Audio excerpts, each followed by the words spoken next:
అన్న బహుజన ఉద్యమ గొంతుకగా మీరు ఉన్నారు. ఆనాడు బహుజన సమాజ్ పార్టీ కానీ బీఎస్ఎఫ్ వ్యవస్థాపకని మీరు చెప్పండి అన్న, మళ్ళీ మాల మాదిగలు కలిసి బహుజన రాజ్యాధికారం కోసం ఉద్యమం వైపు వెళ్ళే అవకాశాలు ఉంటాయా? అంటే ఇప్పటికి అవకాశం కనిపిస్తలేదు. అసలు ఈ రెండు ఉద్యమాలు చేయబట్టి బహుజన అనే ఒక గొప్ప సిద్ధాంతం, మానవ సిద్ధాంతం చచ్చిపోయింది. ఇక్కడ చంపేశారు ఇద్దరు కలిసి. అందరు అంబేద్కర్ గురించి మాట్లాడతారు కానీ అంబేద్కర్ ఓటేసే మనిషి లేడు ఈ రాష్ట్రంలో. ఉత్తది అంత అబద్ధం ఇక్కడ అంబేద్కరిజం. మరి అంటే ఆ కామెంట్ చేసే ముందు మీరు కూడా ఆ సిద్ధాంతాన్ని వదిలి బయటికి వెళ్ళారు. నేనే అంబేద్కర్ ఇచ్చినట్లయితే నేను కాంగ్రెస్ పార్టీ చేరినాక అంబేద్కరిస్ట్ కాదా? కాదు, నేను అంబేద్కర్ అంటే ప్రేమ అంతవరకే. ఓకే, అంటే మళ్ళీ ఒకవేళ ఆ ప్రేమ కోసం మళ్ళీ బహుజన ఉద్యమం వైపు వెళ్ళి లేదంటే కొత్త పార్టీలో వచ్చినా లేదంటే ఉన్న బహుజన సమాజ్ పార్టీ లాంటి పార్టీలలో చేరేటువంటి అవకాశాలు ఉంటాయా? కృష్ణమాదిగా వివేక్ పోతే నేను కూడా పోతా. ఏళ్ళకు? బీఎస్పీలకు. ఒకవేళ అంటే వాళ్ళిద్దరు రాకపోతే దాన్ని రాను. ఆయన నాయకుడు, ఈయన డబ్బులు ఉన్నాయి, ఇద్దరు కలితే అవుతుంది కదా అది. కానీ మీలాంటి నాయకుడు కలిసేదంటే దాన్ని నిర్మాణం చేయొచ్చు కదా. ఇప్పుడు బీఎస్పీ పార్టీకి ఆ నిర్మాణం చేసే నాయకులు లేకపోవడం వల్ల ఆగిపోయిందని చెప్పి చాలా మంది యువకులు బాధపడుతున్నారు. గుర్తుపెట్టుకోండి, ఎస్సీ ఎస్టీ బీసీ మైనార్టీలు ఉన్నంత కాలం బహుజనవాదం ఉంటుంది. ఒక వ్యక్తి పోతే, ఒక వ్యక్తి వస్తే అది తగ్గదు పెరగదు, ఎప్పటికుంటుంది అది. అందులో జనాలు వచ్చిపోతూ ఉంటారు అంతే. అది ఎట్లనే ఉండిపోతుంది బహుజన. ఖచ్చితంగా చూడండి, తెలంగాణలో ఎంతమంది యువకులు బహుజనవాదం అంటున్నారు. ఇట్లాంటి వాళ్ళు వచ్చిపోతూ ఉంటారు కానీ బహుజనవాదం ఆడిగిపోదు, మనసులో గుండెలో ఉంటుంది అది. ఈ ఎంఆర్పిఎస్ ఉద్యమానికి సంబంధించిన విషయంలో మాలలు కామెంట్ చేస్తూ ఎంఆర్పిఎస్ అనే ఉద్యమాన్ని మొదలుపెట్టింది ఆర్ఎస్ఎస్ ఎప్పుడో రాసుకున్నటువంటి కుట్రలో భాగంగానే మాల మాదిగలను విడదీయడం కోసం ఎంఆర్పిఎస్ పెట్టించరు అన్నాడు. అది నిజం అంటారు? 100% తప్పది.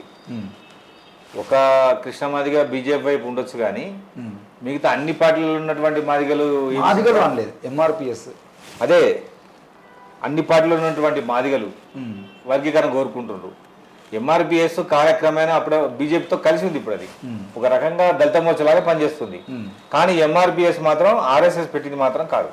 కానీ ఈరోజు మళ్ళీ సోమాజిగూడ ప్రెస్ క్లబ్లో మాట్లాడుతున్నటువంటి మందకృష్ణ అన్న, నేను మొదట టీడీపీతో ఉన్నా, తర్వాత కాంగ్రెస్తో ఉన్నా, ఈరోజు బీజేపీకి వచ్చిన కాంచీరామ్ చెప్పిన విధానమా అంతకుముందు ఇప్పుడు అదే వివేక్ ఏమో కండలు మార్చిండు, కృష్ణమాదిగం గొంతులు మార్చిండు, అంతే అంతే. అంటే ఇంకా డెప్త్గా చెప్పాలంటే ఏ రకంగా చెప్పచ్చు వీళ్ళిద్దరికి? అతను తన రాజకీయ అవకాశాల కోసమని వివిధ రాజకీయ పార్టీలకు కండవలు వేసిండు. ఇతను వర్గీకరణ కోసమని గొంతులు మార్చిండు. ఆ పార్టీకి సపోర్ట్ చేసిండు, ఈ పార్టీకి సపోర్ట్ చేసిండు, ఈ పార్టీకి సపోర్ట్ చేసిండు. అంటే ఇప్పుడు కాంగ్రెస్ ప్రభుత్వం మొన్న ఎన్నికలకు ముందన్న చాలా హామీలు ఇచ్చింది. ముందే ముఖ్యంగా మీరు ఉద్యమకారులు కాబట్టి తెలంగాణ మొన్న జరిగినటువంటి మలిదశ పోరాటంలో అసలు బాసిన బాధలు మీకు తెలుసు. మీ చేతుల్లో శివాలం మోసినటువంటి పరిస్థితులు కూడా ఉన్నాయి. మరి ఆ ఉద్యమకారులకు 9 ఏళ్ల కాలం పాటు గుర్తింపు రాలేదు. ఆడ మీరు కొట్లాడినా కూడా అక్కడ విన్నటువంటి పరిస్థితి కనబడ్డది. ఇప్పుడున్నటువంటి రేవంత్ రెడ్డి ప్రభుత్వం ఉద్యమకారులకు సంబంధించిన విషయంలో భూమి కానీ వాళ్ళకు వేరే ఏమన్నా సౌకర్యాలు కానీ కల్పించే అవకాశం ఉందా? మీరు దానికి సంబంధించిన విషయం ఏమన్నా లేవనెత్తేటువంటి పరిస్థితి కనబడింది అంటే ఎన్నికలకు ముందు మేము శ్రీధర్బాబు గారిని కలిసినప్పుడు పెన్షన్ ఇవ్వమని అడిగినాం. ఓకే 10,000 ఇవ్వాలి ఉద్యమకారులకు పెన్షన్ అంటే. తర్వాత ఉద్యమకారులకు 250 గజాల స్థలం ఇవ్వను. సరే, వాళ్ళు ఫైనల్గా ఉద్యమకారులకు 250 గజాల స్థలం ఇవ్వాలని నిశ్చయించుకున్నారు. అది మేనిఫెస్టో కూడా పెట్టిండ్రు. దానికి సంబంధించి ఖచ్చితంగా ఒక రూపం వస్తుందని అనుకుంటాను. ఎందుకంటే మొన్న తెలంగాణ తల్లి విగ్రహం అప్పుడు కళాకారులందరికీ కూడా పెద్ద ఎత్తున ప్రోత్సాహకాలు ఇచ్చారు కాబట్టి ఉద్యమకారులకు 250 గజం స్థలం వస్తుందని అనుకుంటాను. ఎందుకంటే అది పెద్దగా ప్రభుత్వానికి ఆర్థిక భారం పడినటువంటి సమస్య. రెండోది వాళ్ళే మేనిఫెస్టోలో పెట్టిండ్రు. తర్వాత 6 గ్యారంటీలలో అప్లై చేసుకోమని కూడా చెప్పారు. అందరు చేసుకొని ఉన్నారు. ఇప్పుడు తర్వాత ఏంటంటే వస్తారు రెవెన్యూ మినిస్టర్ కూడా పొంగులేటి శ్రీనివాసరెడ్డి గారు కాబట్టి నేను తరచుగా వారితో డిస్కస్ చేస్తూ ఉన్నా. ఖచ్చితంగా మంచి అవకాశం వస్తుందని భావిస్తాను. అంటే ఒకవేళ ఉద్యమకాలను గుర్తించే పరిస్థితిలో ఏ రకంగా అంటే ఏమేమి రూల్స్ పెట్టుకున్నారు కాన్స్టిట్యూషన్?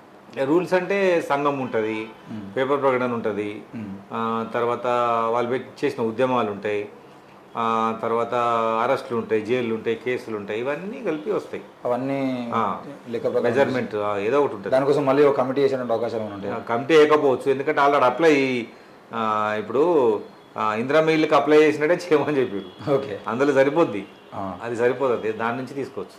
ఓకే అన్న, అంటే మీ నుండి ఒక ప్రశ్న అంటే ఒక సమాధానం కావాలి.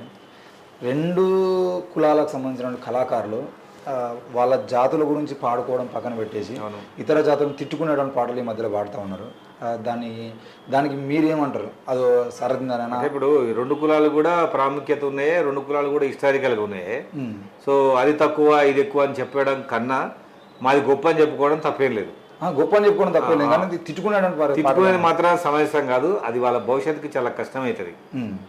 సో ఉద్యమం చేస్తే అవతలలో తిట్టకుండా ఉద్యమం చేయాలి, అవతల పేరు ఉచ్చరించకుండా ఉద్యమం చేయాలి తప్ప వాళ్ళ వ్యక్తిగతాన్ని, వాళ్ళ నాయకత్వాన్ని, వాళ్ళ కులాన్ని, వాళ్ళ యొక్క అంటరాంతనాన్ని అవహేళన చేసుకుంటూ మాట్లాడుకుంటూ పోతే అది నష్టం జరుగుతుంది వాళ్ళకి.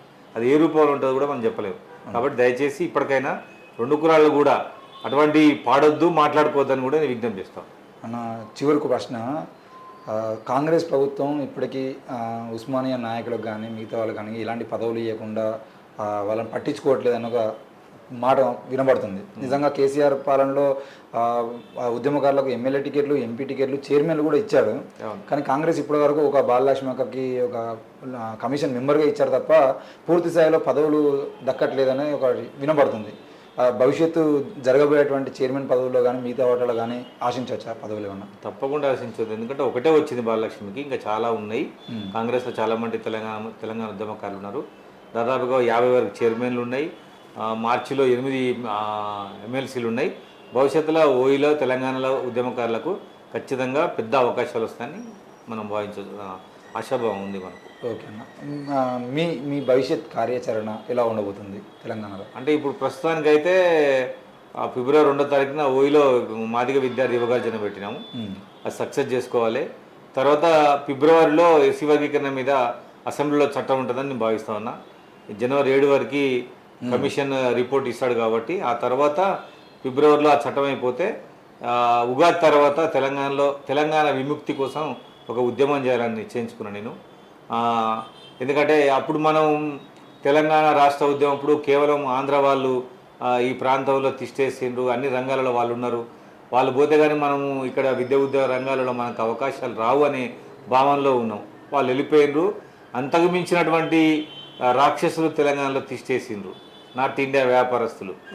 వాళ్ళు తిష్ట వేసిందే కాక మనకు ఉద్యోగ అవకాశాలు ఇవ్వట్లేదు. పైకెళ్ళి తెలంగాణ సమాజాన్ని కల్తీ సమాజం చేసిండ్రు. ఉపాధి కూడా కోల్పోయారు. ఉపాధి ఇవ్వట్లేరు. వాళ్ళు ఉపాధి చూసుకుంటున్నారు, మనతో కలవట్లేరు. సో వాళ్ళ మీద ఉద్యమం చేయాలని నేను నిశ్చయించుకున్నా. పంజాబ్, హర్యానా, రాజస్థాన్, గుజరాత్, ఈ నార్త్ ఇండియా వాళ్ళు హైదరాబాదు, తెలంగాణలో ఎక్కువైపోయారు. ఇవాళ కోకోకోలా ఎట్లయితే మన గ్రామాల్లో దొరుకుతుందో, బొంబాయి పీచి మిఠాయి, తర్వాత పానీపూరి కూడా మన గ్రామాల వరకు పాకిపోయింది.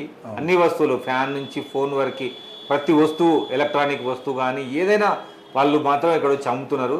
తెలంగాణ సంపదను మొత్తం కూడా నార్త్ ఇండియాకు తరలిస్తున్నారు. అది ఒక ఈస్ట్ ఇండియా కంపెనీలాగా కనిపిస్తూ ఉంది. ఖచ్చితంగా ఇది అయిపోయిన మరుక్షణమే తెలంగాణలో ఆ ఉద్యమానికి నాయకత్వం వహించాలంటున్నా. ఆల్రెడీ దానికోసమనే తెలంగాణ ఉద్యమకారుల సంఘం పెట్టినాము. అందరినీ ఇప్పుడున్నటువంటి ఏదైతే వర్గీకరణ కోసం అందరూ పోరాడుతున్నారో రేపు వాళ్ళందరినీ కూడా ఆ ఉద్యమంలో భాగస్వామ్యం చేసి తెలంగాణలో సరికొత్త ఉద్యమం, అంటే పాదయాత్రలా ఉండే అవకాశం. పాదయాత్రలు కాదు, గతంలో ఇది మరాఠాలకు సంబంధించిన రాష్ట్రం మహారాష్ట్ర అని శివసేన వాళ్ళు ఎట్లా చేసారో అంత పెద్ద ఉద్యమం చేయాలని తెలంగాణ యువత మొత్తం భావిస్తుంది. దానికి కూడా నాయకత్వం వహించాలని తెలంగాణ సమాజం కోరుకుంటుంది. దాన్ని మాత్రం ముందు తీసుకుపోయే ఆలోచన నేను చేస్తాను. తప్పకుండా.